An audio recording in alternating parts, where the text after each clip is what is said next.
Oke, kalau kemarin kita ngomongin aki-aki tantrum yang nggak ada habisnya ya, yang habis nyiduk presiden Venezuela, mau ngancam nyerang Iran. Nah, sekarang kita bahas si aki-aki yang satu ini dari sisi event besar yang bakal dia bikin di pertengahan tahun ini. Yang bukan lain adalah soal masalah World Cup lagi. World Cup ini memang udah jadi masalah yang cukup serius kayaknya dari event ke event. Karena event 4 tahun sekali ini tuh selalu ada aja gitu masalahnya. Dari mulai soal masalah korupsi yang terjadi, soal masalah perbudakan modern yang terjadi juga di negara-negara yang bikin itu World Cup, sampai ke masalah politik pun selalu ada mulu gitu masalahnya. Di tahun 2022, gue udah sempat bikin video soal World Cup ini, yang kebetulan World Cup terakhir itu berada di Qatar, dan di sana itu terjadi masalah ketenaga kerjaan yang sangat-sangat gak manusiawi bahkan sampai detik ini. Banyak yang dibayar murah, banyak yang paspornya ditahan, dan pokoknya itu stadion megah yang full AC itu sebagian besarnya adalah dari jasa para pekerja kuli bangunan yang gak dibayar dengan layak. Gak hidup dengan nyaman, dan bahkan gak sedikit juga dugaan bahwa ada ribuan orang yang lewat ya karena masalah kesehatan dan juga kena heat stroke karena ngebangun stadion-stadion mewah di Qatar pada waktu itu dengan kondisi yang super panas dan gak dikasih air minum. Tapi kali ini yang jadi masalah adalah soal politik di balik FIFA World Cup yang benar-benar sangat mengecewakan, apalagi kalau untuk para penonton Piala Dunia itu sendiri. Ya sebenarnya banyak sekali orang di bumi ini yang rela untuk keluar duit banyak, support federasi sepak bola FIFA, rela keluar negeri jauh-jauh untuk sekedar menikmati Piala Dunia secara langsung. Nah, tapi dengan adanya perpolitikan Trump dan juga segala macam di baliknya, akhirnya Amerika Serikat ini lagi di-cancel habis-habisan sama penikmat Piala Dunia. Yang bahkan sekarang itu Amerika Serikat kabarnya itu lagi kesulitan mendapatkan pembeli tiket dan juga penonton yang bakal datang langsung. So gimana lengkapnya dari apa yang terjadi soal World Cup? Let's begin the video, guys.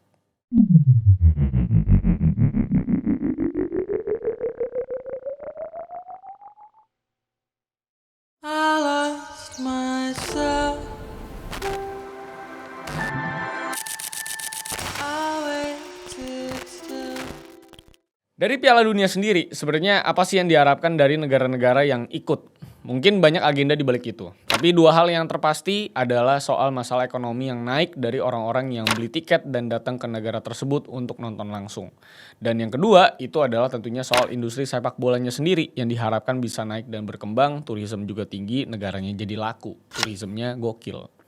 Nah karena memang ya sepak bola itu juga kan udah olahraga paling besar juga di muka bumi ini. Mungkin bukan yang terbesar di setiap negara, tapi kalau kita lihat secara keseluruhan global, sepak bola ini udah jadi biggest sport that has ever existed di bumi ini. Kalau kita ngomongin masalah ekonomi, pastinya ini sangat berdampak ke ekonomi secara masif. Karena mekanisme Piala Dunia itu kan dari mulai penyisihan grup sampai ke main event. Dan itu dilakukan di stadion-stadion negara yang terpilih.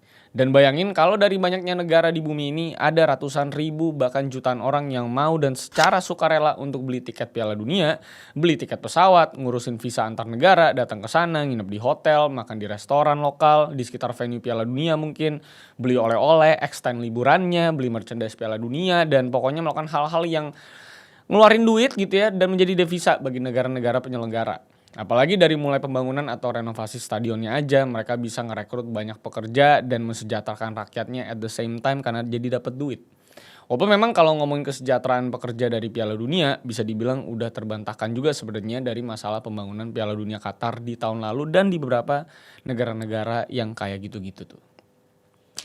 Tapi anyway, kita udah selesai bahas Qatar dan Piala Dunia pun memang sudah kelar juga 4 tahun yang lalu. Yang mau kita bahas sekarang adalah soal bagaimana Amerika Serikat yang sekarang itu akan menjadi tuan rumah Piala Dunia di tahun ini dikala mereka lagi problematik. Pertama-tama untuk lo pada yang mungkin gak pernah ke Amerika Serikat, di sini gue kasih tahu aja bahwa bikin visa ke Amerika itu susahnya bukan main. Mereka negara yang cukup sensitif dengan negara yang bakal datengin mereka atau dari mana asal orang-orang ini akan datang. Jadi kayak negara-negara dengan politik dan juga kestabilan yang kurang baik biasanya bakal auto ditolak dari sana tanpa ampun. Dan ditambah lagi dengan presiden sekarang yang adalah Donald John Trump ini, aki-aki lincah ini juga kan sangat anti dengan yang namanya pendatang gitu. Seakan-akan dia juga orang asli Indian gitu kan. Padahal dulu dia juga gua rasa bunuh bison gitu kan. Dan ya ini jadi salah satu faktor utama kenapa Piala Dunia Amerika Serikat ini jadi sangat bermasalah juga sebenarnya untuk para penonton bola yang pengen nonton langsung nanti di Amerika Serikat. Dan akhirnya masalah itu pun tuh jadi sebesar itu karena ya kebijakan-kebijakannya Trump itu sendiri dan apa yang sudah terjadi di beberapa tahun ke belakang. Karena kalau kita kilas balik ke tahun 90-an, mungkin kasarnya itu waktu Indonesia lagi ada di masa-masa Krismon, kan banyak tuh orang-orang kita yang kabur ke Amerika dan jadi warga negara Amerika Serikat bahkan sampai sekarang. Dan alasannya itu terjadi juga salah satunya karena di masa lalu, itu memang Amerika Serikat masih cukup mudah untuk disamperin. Cukup mudah untuk bikin visa dan langsung terbang ke sana tanpa syarat yang terlalu ribet dan ini itu. Sedangkan sekarang, gue pun bisa ke Amerika itu karena anggapannya ada sponsor dari perusahaan di sana yang rekomendasiin gue untuk bisa terbang dan masuk Amerika Serikat. Kalau enggak sih, ya mungkin gue juga kayak banyak orang mungkin akan lama juga ngantri buat interview visa dan akhirnya berakhir tidak dapat visanya gitu kan. Dengan kertas merah tuh biasanya malu karena kertas merah itu akan terlihat sama semua orang yang nunggu visa gitu. Jadi lu cukup menyedihkan gitu saat ditolak visa di hari itu juga gitu. Dan kalau ngomongin hubungannya apa dari masalah pervisa-visaan tadi dengan Pildun Amerika Serikat ini, ya jelas ada dari sisi penonton luar negerinya yang banyak banget jumlahnya dan daya beli Amerika yang juga tinggi-tinggi semua dengan segala hal yang akan mereka beli di negara tuan rumah Pildun itu sendiri.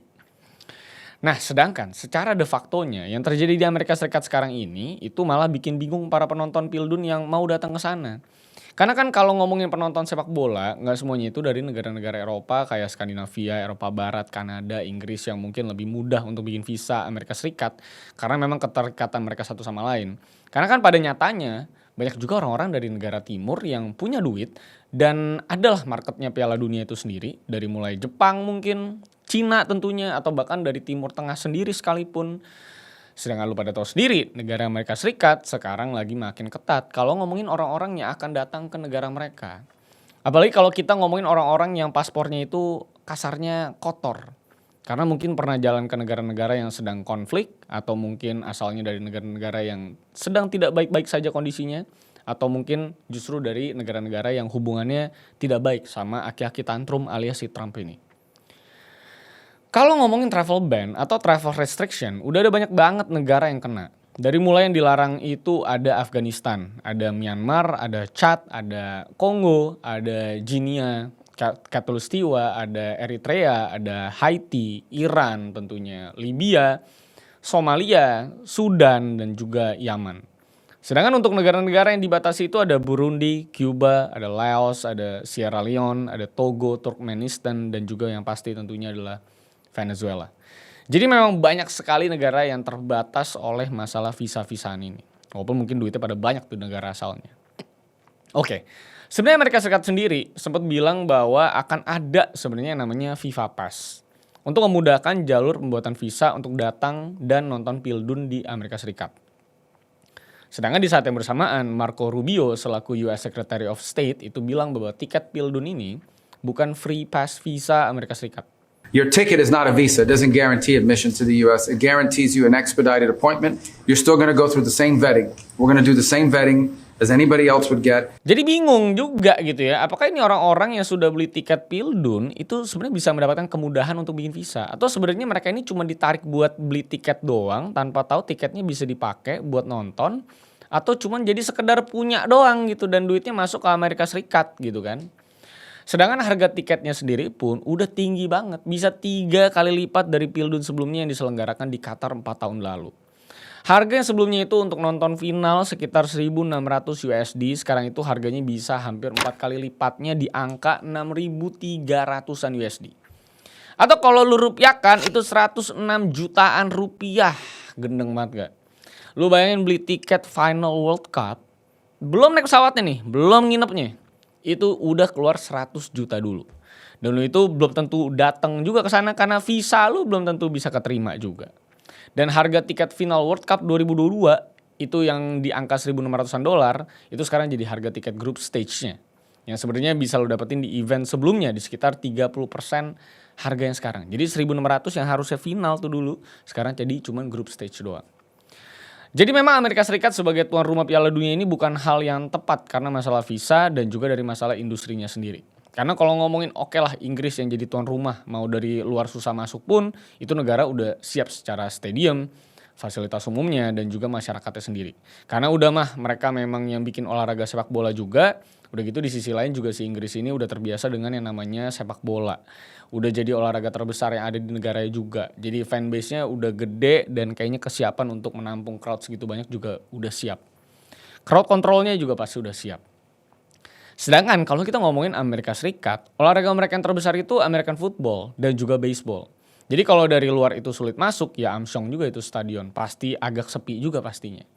Apalagi beberapa dari mereka juga kan pasti ada yang nonton dari stadium di Meksiko.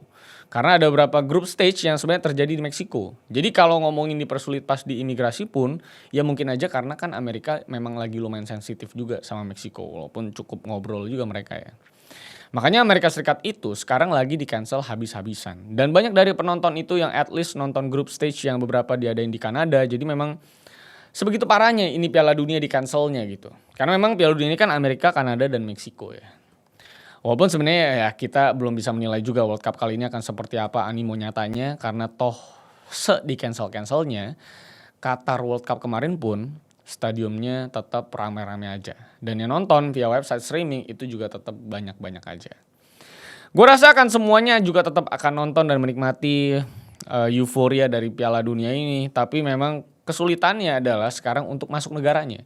Kalau lu masuk Qatar dan coba memboikot Qatar karena ya itu dia sport washing mereka di Qatar, ya lu akan bisa tetap datang, lu bisa tetap nonton dan lu bodo amat sama case itu. Tapi saat lu bahkan tidak ikut memboikot, tidak ikut memprotes masalah Pildun di Amerika Serikat ini, tapi lu juga tetap gak bisa masuk juga karena memang lagi tight banget. Mereka takut lu datang ke sana terus bikin salon Minipedia sama orang Vietnam, feeling gua mah. Jadi memang agak menyulitkan sekarang kondisinya. Ini juga masih menjadi kegalauan karena informasi masih simpang siur. Ada yang bilang tiketnya bisa free pass, ada yang enggak. Dan visa sekarang juga lagi sulit banget. Bahkan kalau lu sekarang coba bikin visa ke Amerika Serikat, itu susah setengah mati kalau memang nggak ada undangan ataupun rekomendasi dari perusahaan-perusahaan yang memang asalnya dari Amerika Serikat. So, silakan tulis di kolom komentar kira-kira sentimen kalian terkait ini dengan harga yang sangat-sangat tinggi bahkan 4 kali lipat untuk nonton finalnya doang. Kira-kira kalian kalau punya duitnya apakah kalian akan terbang dan nonton dan mencoba nge-apply visa Amerika Serikat untuk Piala Dunia dengan kondisi Trump yang sekarang sebegitu membencikannya. Sampai jumpa semuanya di video selanjutnya. Jangan lupa like and subscribe, follow gue di @rivaldo Santosa. Masih banyak hal yang bisa kita bahas, so see you on the next video guys. I lost myself. I waited still for a glimmer to arrive.